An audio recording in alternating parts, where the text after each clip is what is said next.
Bhagavad Gita.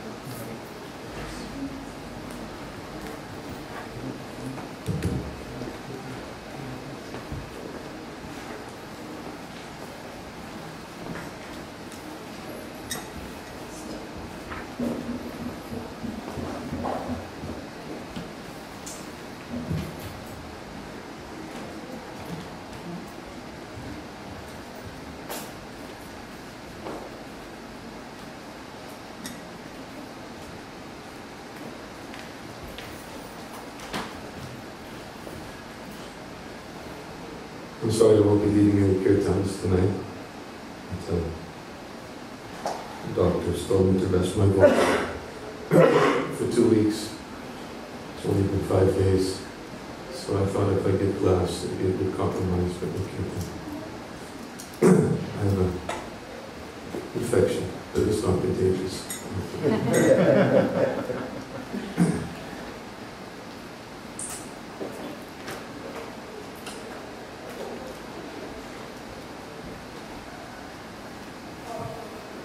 I looked on the website and saw that someone else was supposed to speak tonight, the Bhagavad Gita, 11:32. He's not here. He's informed. He's informed. Huh? He's informed. He knows.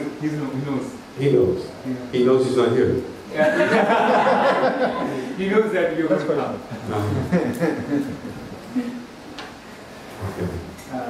We have sent a newsletter. Huh? We sent a newsletter and a message to Okay. Well, I hope he doesn't mind, but I'll speak on the same verse. Please. Okay. I don't know if he's prepared or not.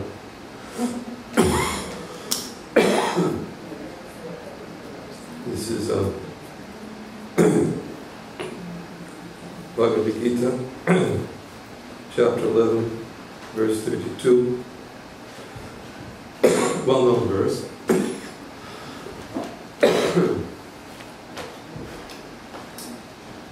Om Namo Bhagavate Vasudevaya. Om Namo Bhagavate Vasudevaya. Om Namo Bhagavate Vasudevaya. Om Namo Bhagavate Vasudevaya. Om Namo Bhagavate Vasudevaya. Om Namo Bhagavate Vasudevaya. Others will read along? Yes? No? What's the procedure? Yeah.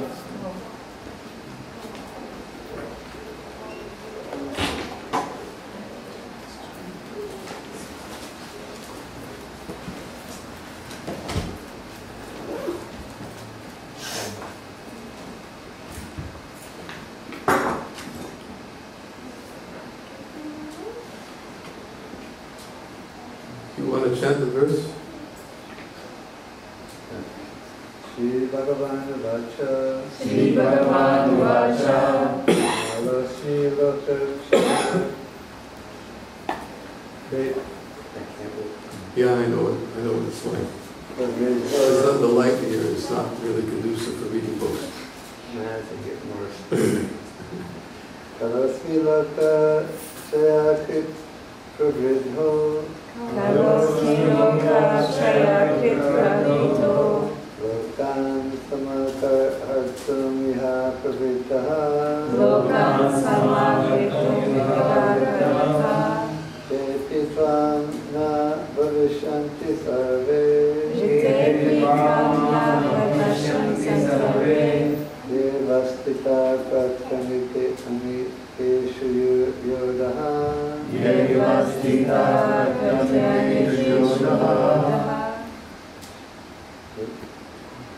Someone else like to chant?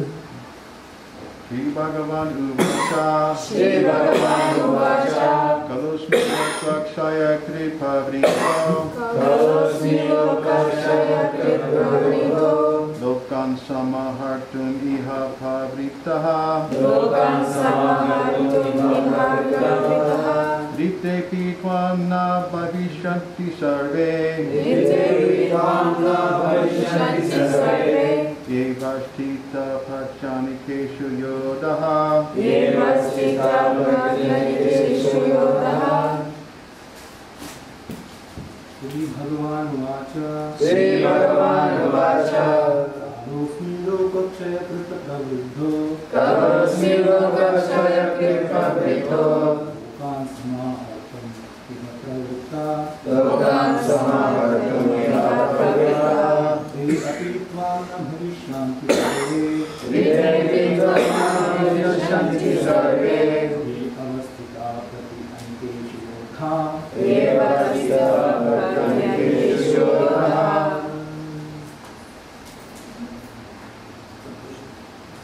Ladies, Shri Bhagavan Vacha Shri Bhagavan Vacha Kalosmi Lokakshaya Krita Praviddho Kalosmi Lokakshaya Krita Praviddho Lokan Samahartam Krita Pravitta Lokan Samahartam Pravitta Videtitvam Bhavishanti Sarve Videtitvam Bhavishanti Sarve Devastita Pratyateshu Yodaha Devastita Pratyateshu Yodaha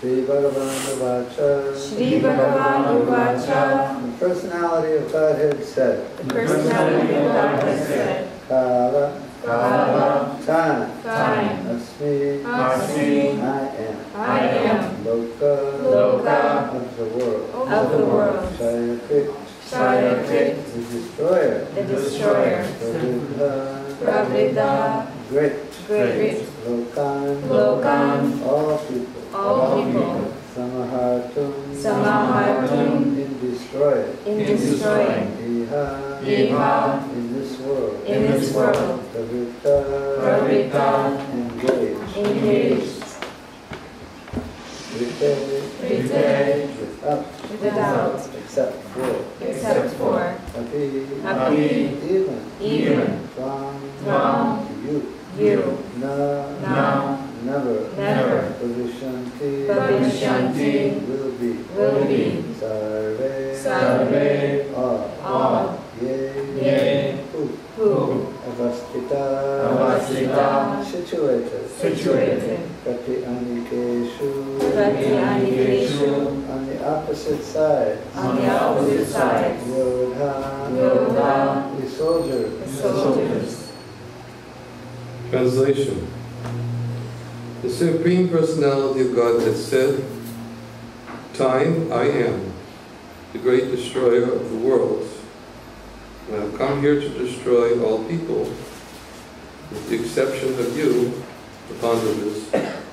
All the soldiers here on both sides will be slain.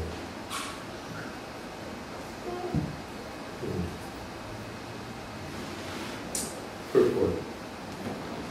Although Arjuna knew that Krishna was his friend and the Supreme Personality of Godhead, he was puzzled by the various forms exhibited by Krishna. Therefore, he asked further about the actual mission of this devastating force. It is written in the Vedas that the Supreme Truth destroys everything, even the Brahmins, as stated in the Katha Upanishad 1.2.25. Yasya brahmachak shatram cha ube bhavata odana mitra yasya pasej chanam ka ita vedayatra sa.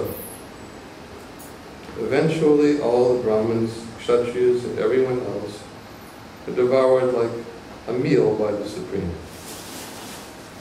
This form of the Supreme Lord is the all-devouring giant, and here Krishna presents himself in that form of all-devouring kind.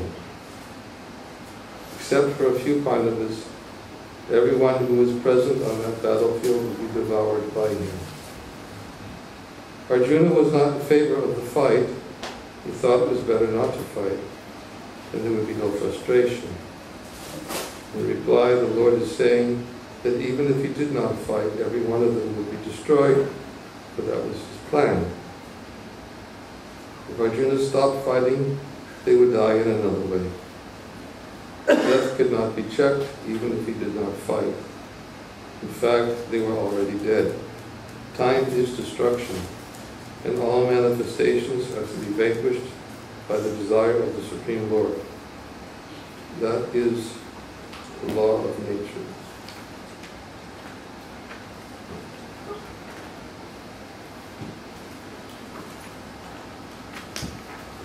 Om Jnana-timirandasya Jnana-salakaya Chaksho Unmilitam Yena Tasmai Shri Gurave Namaha Ukam Karoti Vashna Pungam Nandayate Garim Yad Kripa Tamaham Vande Shri Gurave Nama Om Vishnu Devaya Krishna Kristaya Rupale Shrimate Bhakti Vedanta Swami Namaha Namaste Saraswati Deve Gauravani Charine Nirvishesha Shunyavadi Bhasta Charis Jai Shri Krishna Chaitanya Prabhu Nityananda Shri Advaita Gadadhar Shivasadi Gaura Bhakta Hare Krishna Krishna Krishna Hare Hare Hare Rama Rama Rama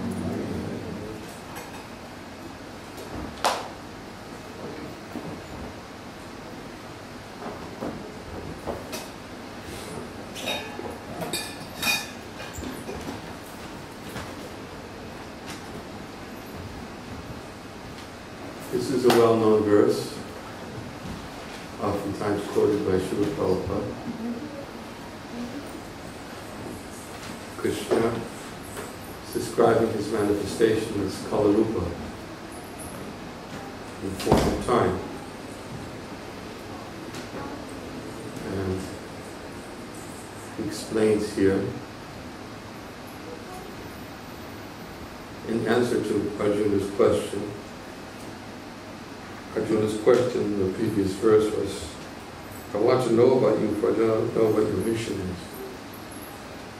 And Prabhupada said here, specifically, that he's asking further about the actual mission of this devastating force.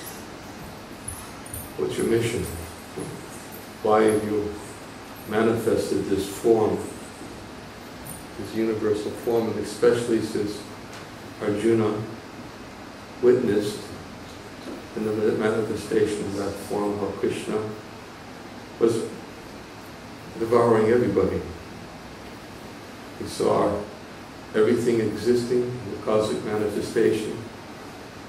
Then he saw all the soldiers who were assembled on the battlefield in that manifestation. Then he saw how all the soldiers in the battlefield were being devoured. Krishna uses the word I'm devouring, all-devouring time. And he saw personally how all the soldiers were being devoured within the mouth of this universal form. And everything else was being destroyed. And Arjuna had asked the question, therefore, what is your mission by showing this force to me? Of course, Arjuna had the eyes to see, but others could not see. But he wanted Arjuna to understand a very important point, and that was that if you don't take part in this battle, everyone's going to die anyways. Prabhupada speaks about that in several places, many places actually. When I looked at this verse, I was thinking that there was so much evidence, both in Prabhupada's purports and verses of the Bhagavatam and other Shastras, about the nature of this time. Because one of the most important features to understand about Kala Rupa, about time, is its destructive feature. Time, everything is destroyed within time. Everything is created within time, everything is contained within time, and ultimately everything is destroyed within time. And if it weren't for the existence of time, then we would be able to experience true eternality. But as explained, and I'll read a verse also in the second canto of Srimad Bhagavatam. How when Krishna creates, before everything else is created, first he creates time. Because otherwise, how can anything be created if there was no time for it to begin in? In fact, because there's a distinction between this entire material cosmic manifestation, which is temporary, and the spiritual world, which has no beginning and which has no end. Krishna explains elsewhere in the Bhagavad Gita that the supreme abode, my supreme abode, is unmanifest and it's infallible and the supreme destination. When one goes there, he doesn't have to come back. That is my supreme abode. We should understand by that statement that what Krishna is saying, that the supreme abode is unmanifest. It doesn't mean it doesn't exist. It means never was there a time when it was created. Never was there a time when it manifested, which is, of course, one of Krishna's inconceivable qualities and potencies, that not only is the supreme abode unmanifest, but he's also Advaitam, Achyutam, Anadam, Anantarupa. He also has a body which has no beginning, which is not subject to decay, which is the beginning of everything else. It has no end. So just as Krishna, whose form is eternal, is beginningless and endless, and is eternally manifest as an ever-fresh youth, his abode also has the same qualities. So when Krishna says the supreme abode is unmanifest and infallible, he's saying that never was there a time when it was manifest. Which, whenever we discuss this point, we have to confess, and for anybody who's a little bit thoughtful on the topic, they'll have to also confess that to the limited sense perception and to the limited mind, that is an inconceivable concept of something and someone who has no beginning. Why? Because our existence in the conditioned world, under the influence of Kala Rupa, which is that everything we experience has a beginning and an end. And when we try to conceive of something with no beginning, the mind can go and go and go and go, but you can't stop, because it's beginningless. And how far can you go to get to beginningless? It's the same distance you go to get to endless.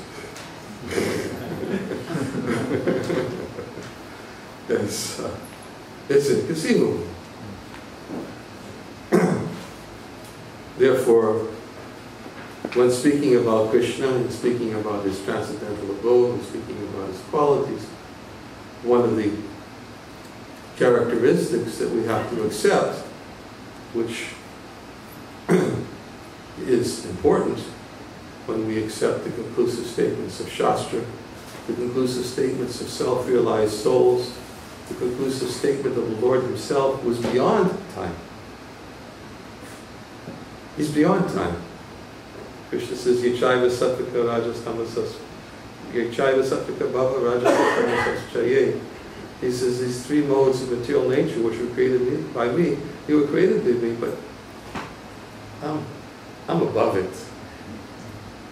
I'm not under influence of this Raja. Raja is how creation takes place. Lord Brahma is the predominating deity of Raja, the mode of passion. So Raja is the mode of passion, maintenance, and ignorance, the mode of destruction. It takes place under the influence of this time factor because, as we explained before, first thing Krishna creates before the three modes is time. And then when time is created by him, then creation, maintenance, and destruction can take place within that realm of the eternal time factor.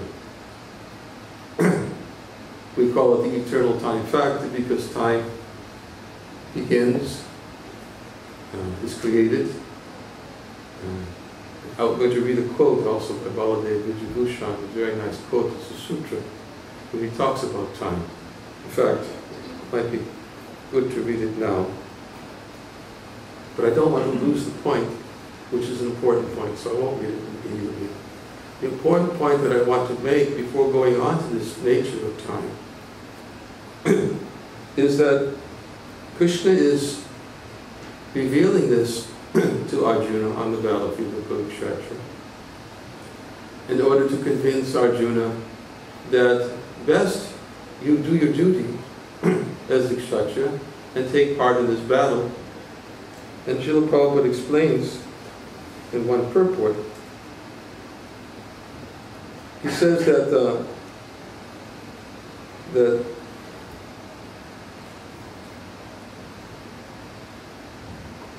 the Lord diminished the duration of life of the opposite party by his merciful glance. It is said that all the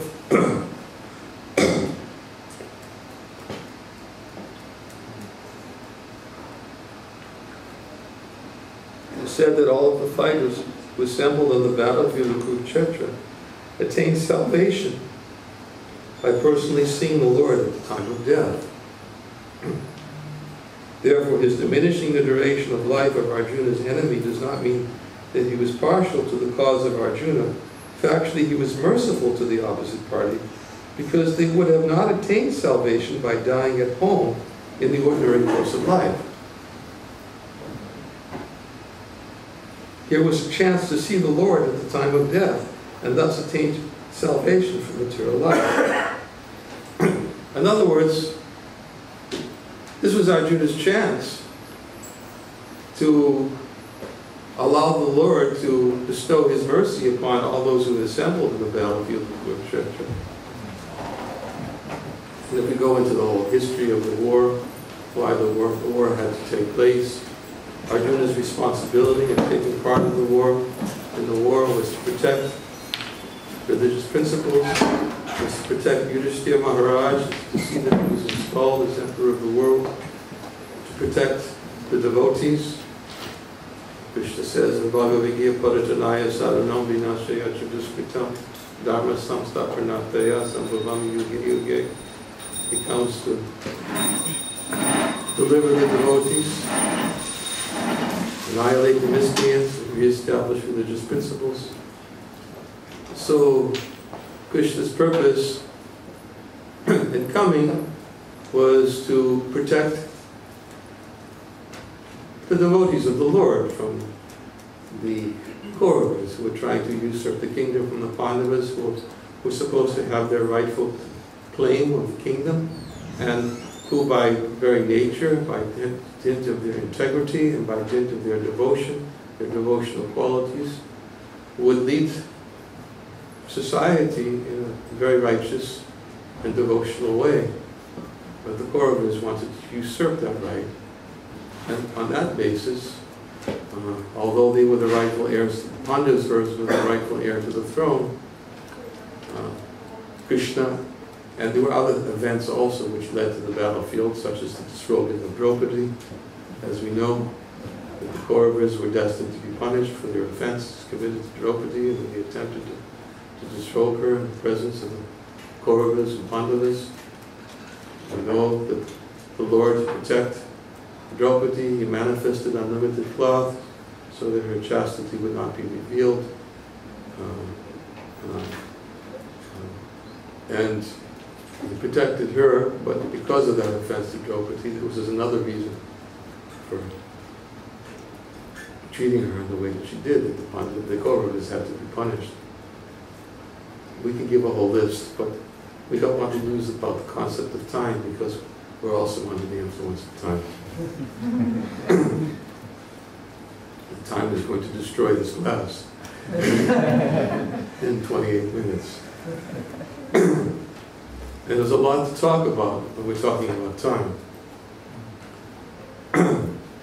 So the main point, at least when Arjuna asked the question, what is the mission behind this forest? Its mission was to show Arjuna, look, everyone here is going to be destroyed by me anyways, because time is destroying everything. And this is another manifestation, another of my manifestations. I am manifesting myself as all-devouring time. Prabhupada himself used to give the example that many people do not want to utilize their life to develop devotional qualities and accept the existence of God, and not only accept the existence of God, but to understand one's relationship with the Supreme.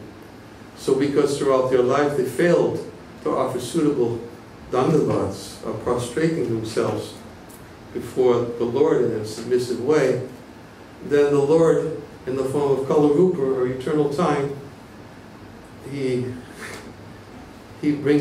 forces them to offer their dandavats in a different way, when they have to fall at the time of death and accept that he's taking away their life in the form of time. And Krishna states in the Bhagavad Gita that one of the characteristics of this world is Dukkaliyam Shashvatam. It's temporary and it's full of suffering.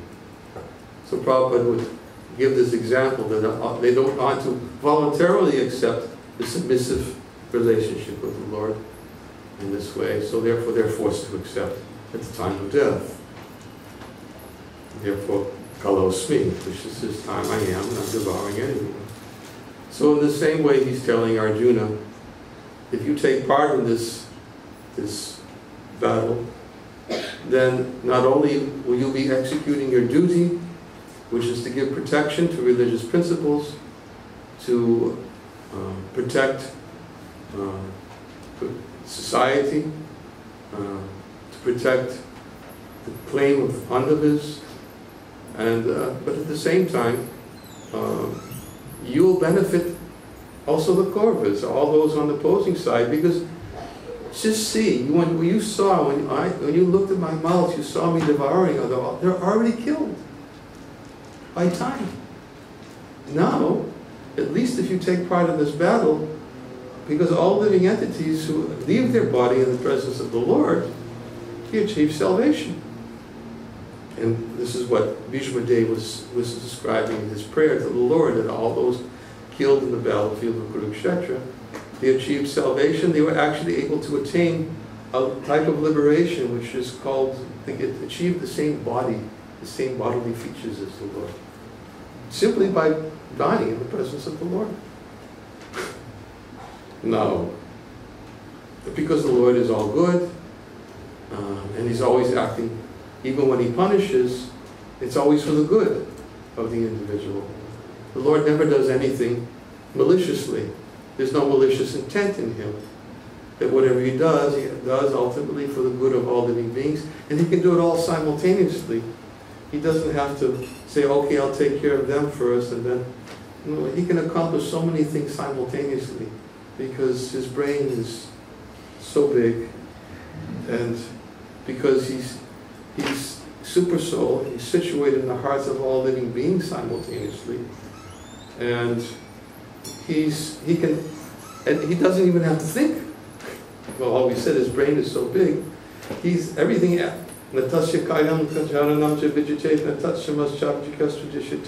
Everything happens by his multifarious energies. All he has to do is think, desire, and his energies act very perfectly according to his will to accomplish his tasks in this world. So, in his form of super soul, he can accomplish so many things simultaneously. Because as super soul, he is bearing witness, and he's giving sanction to the independent freedom of all living entities to choose whether to serve God or to reject. So therefore he's telling Arjuna, okay, take part, and they'll get salvation. That was an answer to Arjuna's question, is what is the mission behind this force? All right. So now I want to discuss something about time. Because as we explained that in the spiritual world, or in the transcendental abode, time is conspicuous by its absence, in that it has no destructive feature. There's time, but the destructive feature of time only exists in this world. Prabhupada says, in this world, his birth, his growth, his duration, production of byproducts, dwindle and vanishing. That all takes place under the influence of time. The body takes birth, grows, produces byproducts, stays for some time, produces byproducts, dwindles, and then vanishes. Becomes either dust, becomes ashes, becomes stool. But it goes through this transformation, and this is, again, under the time factor. So, and there is a quote,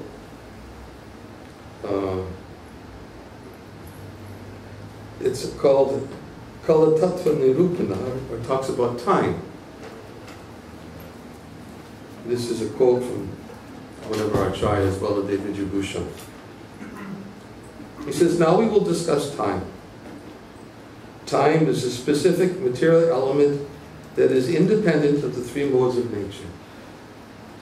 It consists of past, present, and future, and it has simultaneity, delay, speed, and other aspects. It is the cause of the material universe's creation and destruction. It is like a turning wheel, a wheel that has spokes, beginning with second and ending with eons. It is described in the following words of the Shruti Shastra. Lord Vishnu is the controller of time. He knows everything. He has all transcendental qualities. In Srimad Bhagavatam, it is said, O inaugurator of the material energy, this wonderful creation works under the control of powerful time, which is divided into seconds, minutes, hours, and years. This element of time, which extends for many millions of years, is but another form of Lord Vishnu. For your pastimes, you act as the controller of time, but you are the reservoir of all good fortune. Let me offer my full surrender unto your Lordship. Another quote, in the Smriti Shastra, it is said the material universe is like a wheel, time is like a wheel. Time is powerful and eternal. In the Shruti Shastra, it is said before the material universe was manifested, time existed. Again, this is simply reiteration of the same point I've already made, that before the creation can take place, there has to be time.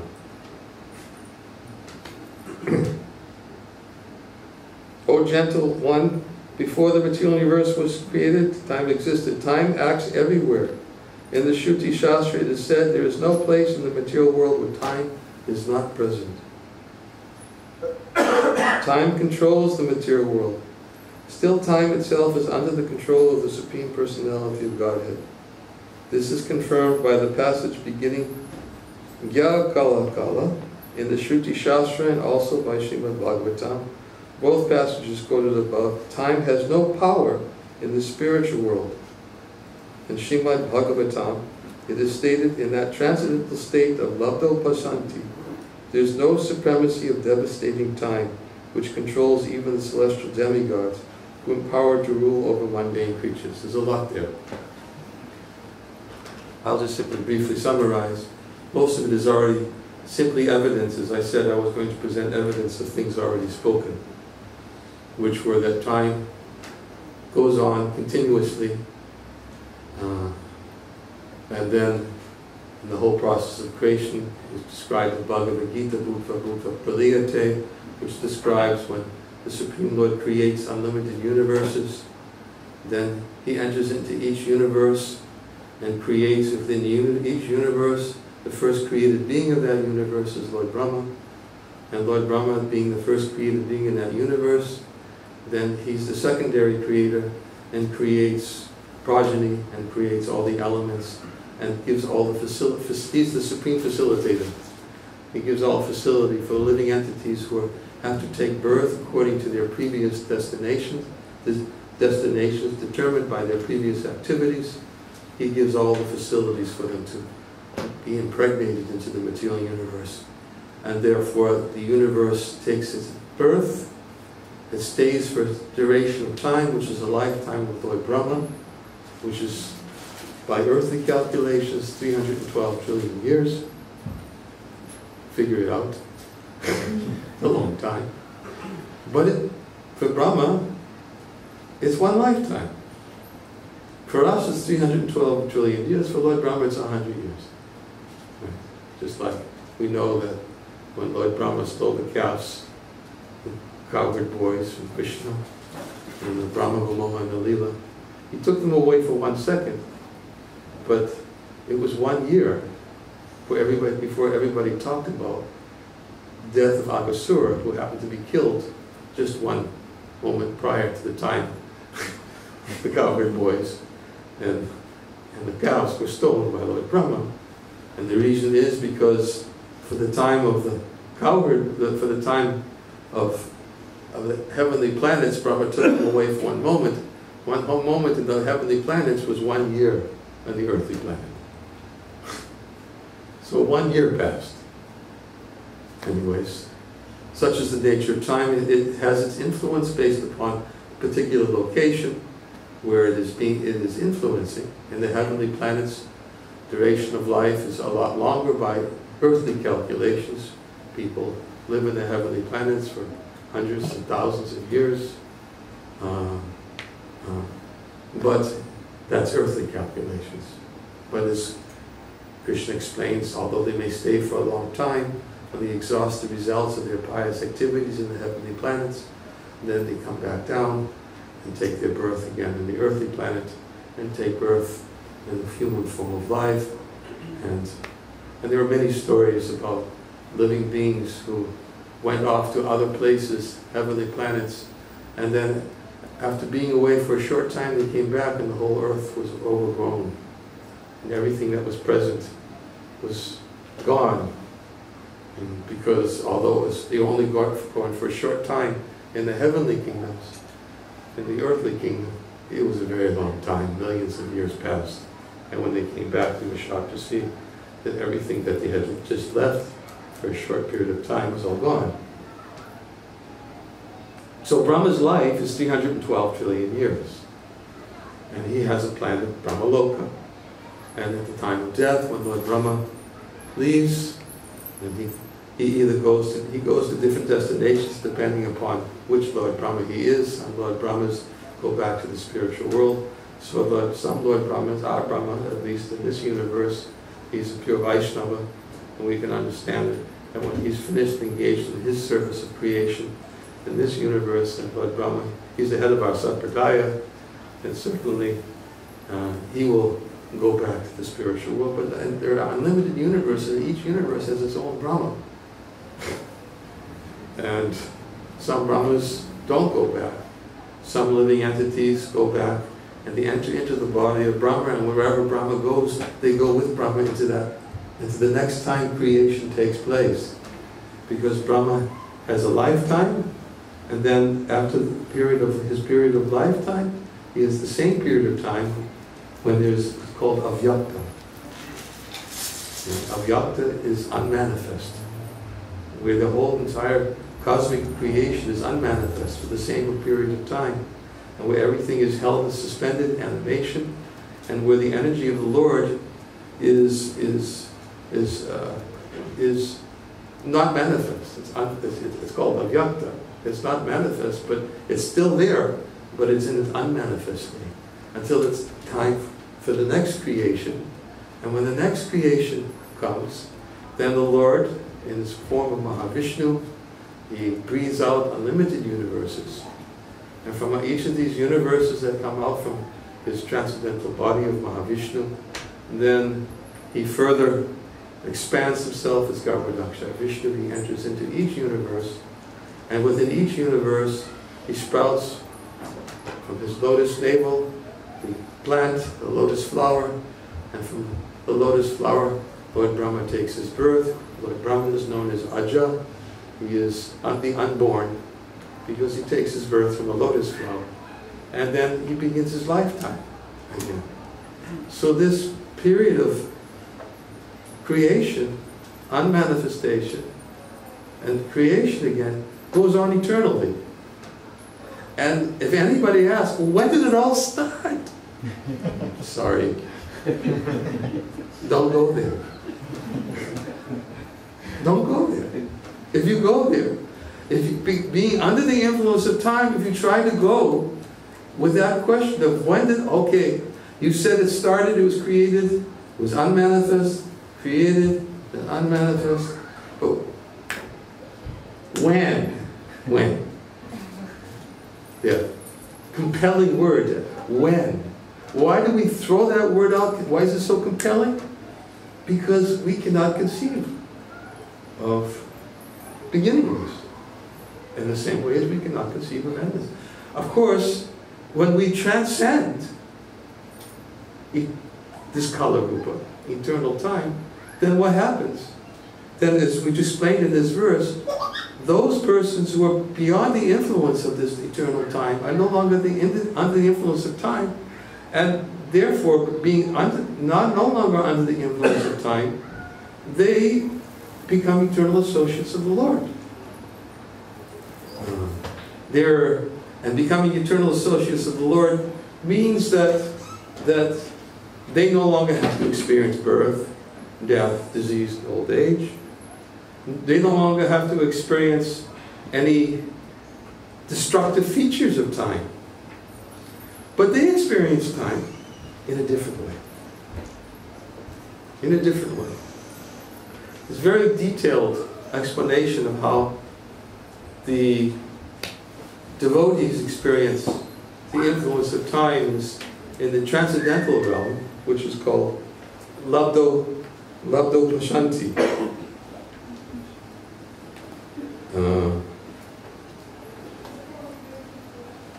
In that transcendental state of Labdo Pashanti, there is no supremacy of devastating time which controls even the celestial demigods, who are empowered to rule over mundane creatures.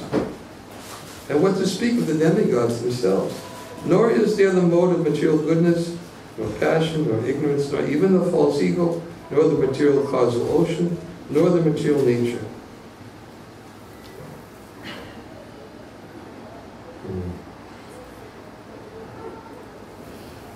Anyways, this simply talks about Labda Pashanti, and then Prabhupada, I was going to read part of the purport, but part of the purport simply goes on to explain how none of these things in material creation are affected by this time which was created by the Lord.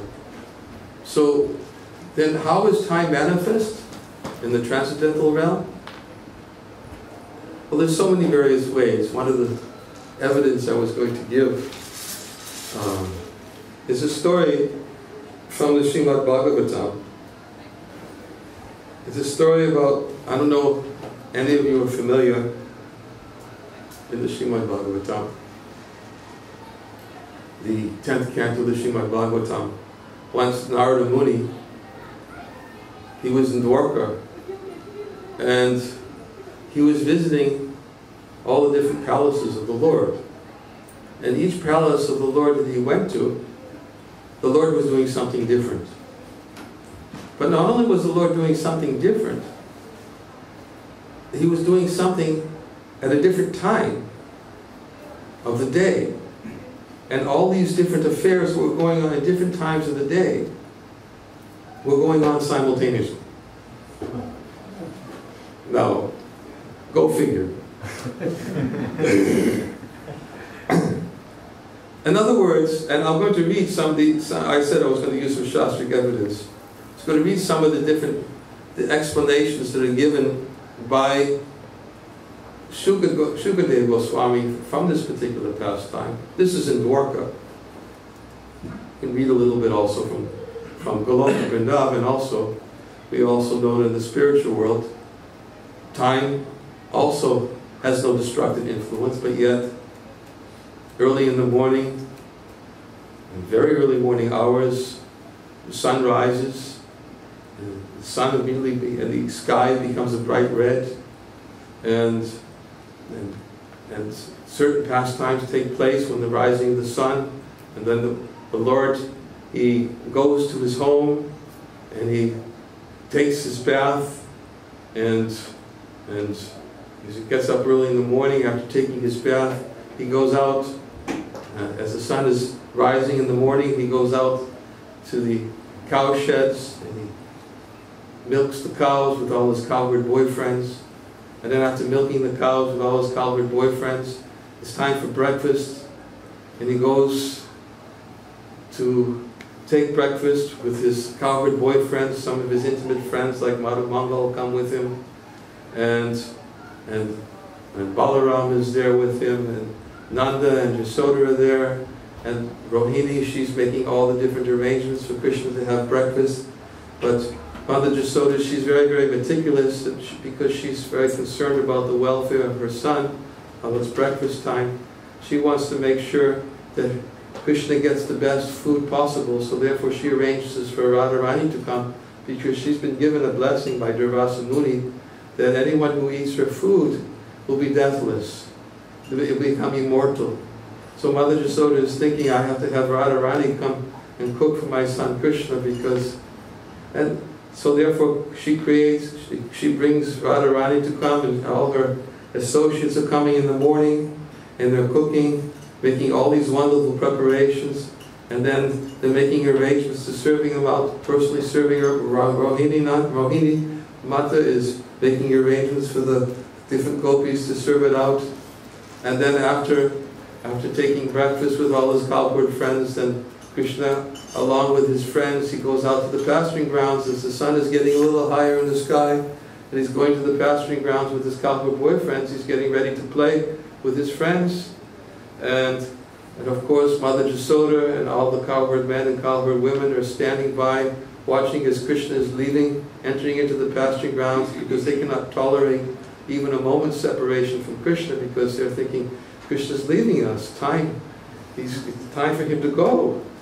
And they're feeling great, intense separation. Krishna's going into the pasturing ground, and Mother Yasoda, she doesn't even want Krishna to leave.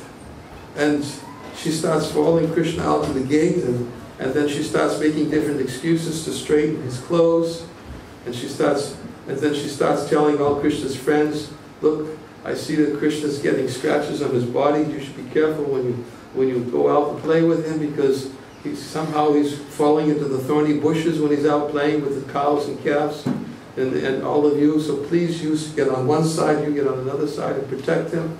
And then after going there, she starts to turn back. And then when she turns back and goes home, she thinks, oh no, my son's leaving, I can't let him go. And she goes out and she finds another excuse, and she starts adjusting his clothes to make sure he's dressed properly, to make sure everything is nice. And then she turns back, and finally Krishna says to Mother Yasoda, he says, Mata, please go home. All my friends, they're waiting for me. We're going to go out to play. Until you go home, they won't come with. So Mother Yasoda is thinking that, yes, it's time for Krishna to go. The sun is up in the sky, and then of course Krishna has his pastimes during the day, and then in his evening pastimes when the sun is starting to set in the sky. Time is there, but time has no destructive force. There's no destructive feature. These pastimes are going on eternally. They're ever fresh. Not only that, but the devotees who are experiencing separation from the Lord, their experience of separation from the Lord, in Sanskrit it's called purvarag. Purvarag means that they feel some separation. They think that each time they see Krishna, it's like the first time they're seeing him. They forget that they were with him before. It's ever fresh. Time doesn't destroy anything in the spiritual world. This is the nature of the spiritual world. So this is, of course, we're speaking a little bit about the influence of the time factor, or not the influence, but how the time in the spiritual world simply enhances the pastimes of the Lord, so the devotees can enjoy their particular relationship with the Lord. And in so many different ways it's described, even all the 6 seasons that are manifest in Vrindavan, the symptoms of the 6 seasons, they're all manifested simultaneously. The different flowers are budding. Some flowers that bud at certain times of the year, they're budding there at that particular time. These things are all going on simultaneously, and they're all simply meant to enhance and to serve the eternal pastimes of the Lord in the transcendental realm of Goloka Vrindavan. This is time, of course, in the spiritual world. I was going to read an example of how when Narada Muni was going into all the palaces, in each of the palaces, Narada was witnessing something that was going on, but at a different time of the day. And, but time is taken. I knew it was going to happen. I'm sorry. It was really wonderful, the whole transcendental narration of Narada Muni's visitation to the different palaces of Krishna in Dwarka, and how these different pastimes were going on, that he was personally witnessing. Although some morning activities, one place he went, Krishna was sitting doing his morning meditation. Another place he went, he was doing his evening ablutions. But he was just going all of them, and it was all the same time by calculations, but different times of the day. So this is also as an example, and it's given by Baladev Vijayabhushan and by Srila Vishwanath Chakravarti Thakur, how time in the spiritual world simply serves to enhance the Lord's pastimes, but it has no destructive feature. No destructive feature, because Krishna says, when one goes there, tad dhamma paramamama. He says, when one goes there, he never has to come back. Krishna says, janma kama chamedavyam even yoviti tattvata tattvadeyam vanarjana naitimam iti sojana. One who understands the transcendental nature of my birth, Krishna's birth, is not due to the influence of the time factor. When Krishna comes, he comes by his own will. He's not under the influence of time. He says that anyone who understands the transcendental nature of my birth, my appearance, and my activities in this world, he'll never have to take his birth again and will achieve my eternal abode. Arjuna. So, this is a little bit about time.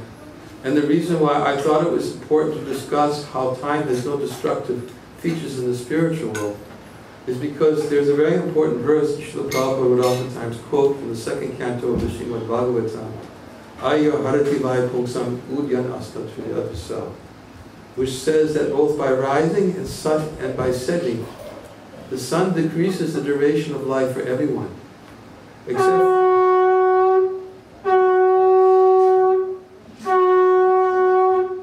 except for one who utilizes the time for discussing the pastimes of the all-good Supreme Personality of Godhead. Therefore, these are described as deathless narrations. Thank you. Hare Krishna.